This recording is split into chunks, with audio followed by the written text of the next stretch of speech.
Economia no contexto certo.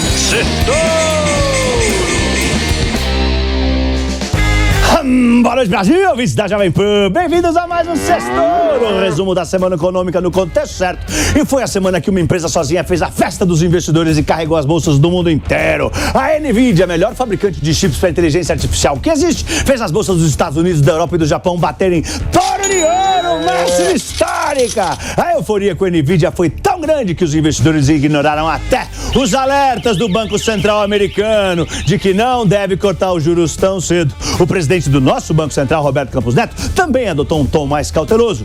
Foi uma semana triste também. Faleceu um dos maiores empresários do país, Abílio Diniz, o ex-presidente do Banco Central e um dos mais respeitados economistas do país, Celso Pastore, e o ex-piloto de Fórmula 1, Wilson Fittipaldi, pioneiro das corridas no Brasil, o irmão mais velho do Emerson Fittipaldi. No noticiário empresarial, a Cacau Show comprou o Play Center e tem planos para uma Disney brasileira. Por aqui, a falta de empresas de tecnologia globais importantes na B3, a nossa querida bolsa, impediu um novo touro de ouro, impediu uma nova máxima do Ibovespa B3. Mesmo que a arrecadação tenha batido recorde, né, e que a prévia do PIB tenha surpreendido para cima.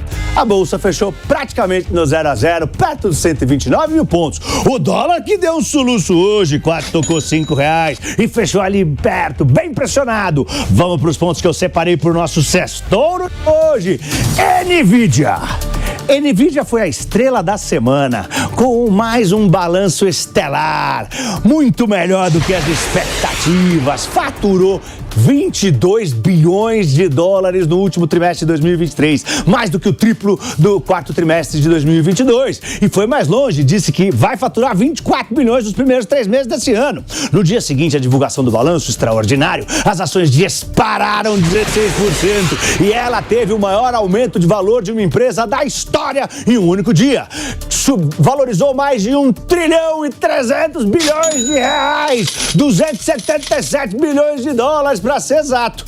Eu vi uma analogia muito interessante, como essa imagem aqui do Noah Cruz, né, da corrida ao ouro no século XIX nos Estados Unidos, comparando com a corrida da inteligência artificial. Como diz o ditado, ganha mais na corrida do ouro quem vende paz. E é exatamente isso que a NVIDIA está fazendo. A inteligência artificial é a mina de ouro e as empresas precisam dos chips de alta potência que só a NVIDIA tem para vender, para elas caçarem ouro. É óbvio que já vai aparecer uma concorrente, mas por enquanto ela está vendendo paz sozinha. Segundo ponto, bancos centrais cautelosos. Na visão do Banco Central americano e do presidente do nosso Banco Central do Brasil, Roberto Campos Neto, o momento é de cautela. Nesta semana saiu a ata da última reunião de juros do Banco Central americano, que mostrou, né, preocupação com a possibilidade de cortar a taxa de juros cedo demais. Antes disso, os diretores do Banco Central americano querem ver mais evidências de queda da inflação. E por aqui, o Campos Neto disse, né, que está na mesma toada, né, disse que ainda precisa entender o processo de desinflação do setor de serviços, já que houve uma piora recente na trajetória dos preços nesse setor. Podem ser fatores temporários, mas já há quem aposte até na diminuição da velocidade do corte de juros aqui no Brasil, de 0,5% para 0,25%. Os últimos 5 cortes foram de 0,5%. Será que vai diminuir a velocidade do corte? Terceiro ponto, 2 marcos históricos, Nikkei e Dow Jones. Tivemos 2 marcos históricos nessa semana. O índice da bolsa japonesa, o Nikkei, bateu seu recorde histórico de 1989, quando a Guerra Fria estava acabando. Foram quase 35 anos sem ver o touro de ouro. Nova York e Europa também bateram touro de ouro. E foi anunciado também, né, que a partir da próxima segunda-feira, né, o veterano índice da Bolsa Americana, o Dow Jones, vai receber mais uma empresa moderna, a gigante tecnológica Amazon. O Dow é um índice de ações só com 30 empresas, as mais proeminentes dos Estados Unidos. Tem poucas empresas de tecnologia, mas Microsoft e Apple já estão lá. Então, é nada mais justo do que a gigante do comércio eletrônico mundial, Amazon, também estar listada no Dow Jones. Quem vai essa aí é o Walgreens. Quando o Dow Jones começou em 1896, basicamente era composto por empresas que negociavam tabaco, algodão e trilho de ferro para fazer trem. Hoje em dia, os pilares do mercado de ações dos Estados Unidos são as empresas de tecnologia. Então isso pode ajudar o Dow Jones a correr atrás do prejuízo. Para você ter uma ideia, o Dow Jones subiu 14% nos últimos 12 meses, mas o S&P 500, que tem algumas empresas de tecnologia, subiu 22%. E a Nasdaq, que é só empresa de tecnologia, saltou 42%. Ou seja, quanto mais empresas de tecnologia, mais o índice brilha. Quarto ponto, a fantástica fábrica de chocolates brasileira.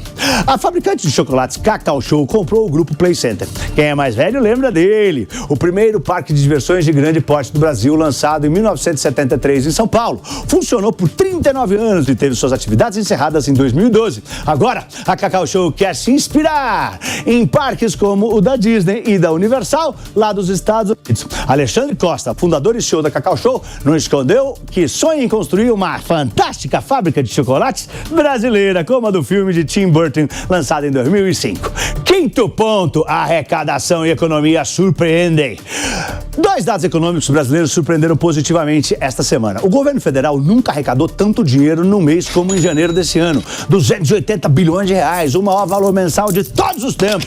A Receita confirmou que a tributação de fundos exclusivos ajudou no aumento da arrecadação em janeiro desse ano. Foram 4 bilhões de reais a mais. A retomada da tributação integral sobre os combustíveis também ajudou. Outro dado que saiu e também veio melhor do que o esperado foi o IBCBR, considerado uma prévia do PIB do Brasil. Cresceu 0,8% em dezembro, né? É mais do que os 0,75% que eram esperados. E com isso, o Brasil encerrou o IBCBR crescendo 2,45% em 2023. Graças ao agronegócio, a economia brasileira se mostrou mais resiliente do que todo mundo esperava. E para a semana que vem, teremos inflação dos Estados Unidos, a prévia da inflação no Brasil, teremos dados do PIB lá e cá também. Eu sou Pablo, boa noite e um lindo fim de semana em família para todo mundo. Vai, Torinho! Vai, Torinho! Valeu!